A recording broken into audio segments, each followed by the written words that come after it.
पश्चिम बंगाल के चुनाव के नतीजे जैसे जैसे फाइनल होते जा रहे हैं, ऐसे भाजपा आज जो है अपना जश्न मना रही है। इस समय हम मौजूद हैं धौलाना में और यहाँ पर भाजपा के कार्यकर्ता हैं जिन्होंने मिठाई बांटी है और जो है आपस में खुशी मनाई है, क्योंकि यहाँ जो जिलाध्यक्ष जी हैं, हमारे साथ पूर्व जिलाध्यक्ष जी हैं, उन्होंने जो है वहाँ पर जाकर मेहनत की थी और जो है आज उनका नतीजा आज जो देखा गया है कि यहाँ जो पश्चिम बंगाल में सरकार बनने जा रही है। क्या कहना चाहेंगे?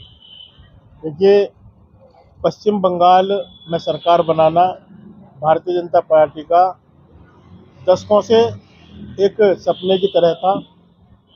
1952 में जब भारतीय जनसंघ की स्थापना हुई तो उसके संस्थापक अध्यक्ष डॉक्टर श्यामा प्रसाद मुखर्जी बंगाल से ही आते हैं, वहीं उनका जन्मस्थली थी।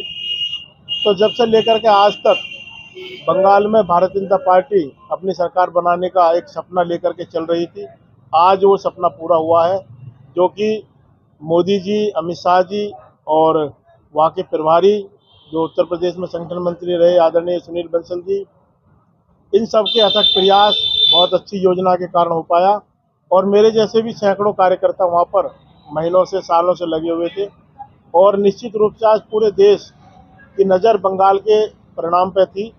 और जैसा परिणाम लगभग 4-5 दिन से लगातार चल रहे थे एग्जिट पोल में, उसके अनुकूल ही आज परिणाम आया है। और आज भारतीय जनता पार्टी का एक एक कार्यकर्ता बहुत खुश है। और बंगाल की जो परिस्थितियां थी, उन परिस्थितियों में आज की सरकार बनना बंगाल की जनता के लिए बहुत बेहद ज़रूरी था। बंगाल में जिस तरह से भ्रष्टाचार, गुंडागर्दी और जिस तरह से रंगदारी व्याप्त थी, एक आम आदमी वहाँ पर रोजाना घुट रहा था, मर रहा था। लोगों को, नौजवानों के लिए रोजगार नहीं था, महिलाओं के लिए सुरक्षा नहीं थी और वरिष्ठ जनों के लिए सम्मान नहीं था। आए दिन वहाँ लूटपाट की घटनाएं होती थी, बहन बेटियों के साथ उनकी इज्जत से खिलवाड़ होता था। इसलिए भारतीय जनता पार्टी को वहाँ के लोगों ने उत्तर प्रदेश की सरकार देखी, पड़ोसी राज्य आसाम की सरकार देखी, उन सरकारों की सुन करके किस तरह की सरकार उत्तर प्रदेश में भाजपा की है, आसाम की है, वहाँ के लोगों ने भारतीय जनता पार्टी को चुना और एक प्रचंड बहुमत के साथ सरकार बना करके भारतीय जनता पार्टी को एक बहुत शानदार तोहफा दिया है। 3 महीने के करीब आपने वहाँ पर कैंपिंग की है। यूपी से जाकर बंगाल में जिस तरीके से आप वहाँ पहुँचे, किस तरीके की परेशानी आपको वहाँ पर झेलनी पड़ी? देखिए, क्योंकि उत्तर प्रदेश और बंगाल का खान पान, भाषा बिल्कुल अलग है।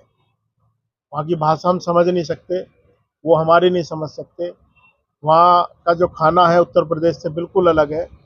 तो परेशानियाँ तो होती हैं, लेकिन चूंकि हमारा भी एक सपना था कि बंगाल में भारतीय जनता पार्टी की सरकार बने, तो हमने व्यक्तिगत परेशानियों को अनदेखा करते हुए जो दल ने हमें काम दिया, रात दिन हम उसी में लगे रहे।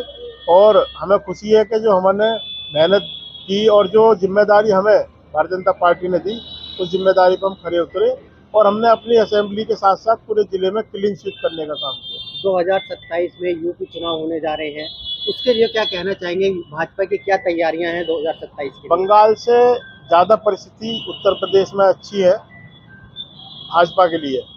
तो इसमें भाजपा में सरकार बनाने के लिए हमें प्रयास करना पड़ेगा। इसमें तो हमें कोई शंका ही नहीं है। भारतीय जनता पार्टी तीसरी बार भी उत्तर प्रदेश में पूर्ण बहुमत की सरकार बनाएगी, क्योंकि आज योगी जी उत्तर प्रदेश ही नहीं, पूरे भारत की ब्रांड है। पूरे भारत के अंदर सारे राज्यों में जहाँ जहाँ हमारी सरकारें हैं, वो सब कहते हैं कि हमें मुख्यमंत्री चाहिए तो योगी जैसा। तो जब योगी जैसा मुख्यमंत्री और प्रदेशों में मांग रहे हैं, तो उत्तर प्रदेश कम से कम ऐसे मुख्यमंत्री को नहीं खोएगा। 2027 में भाजपा फिर कमल खिलाएगी 100%। तो आप जिस तरीके से बंगाल में चुनाव के नतीजे आ गए हैं और 3 राज्यों में जो है भाजपा की जीत हुई है, क्या संदेश देना चाहेंगे क्षेत्रवासी? क्षेत्र के लोगों को केवल मैं ये बताना चाहूँगा कि बंगाल जीतने के बाद अब भारतीय जनता पार्टी को भारत में कुछ भी जीतना मुश्किल नहीं है। बंगाल जीतना सबसे कठिन था, बंगाल भी हमने जीत लिया।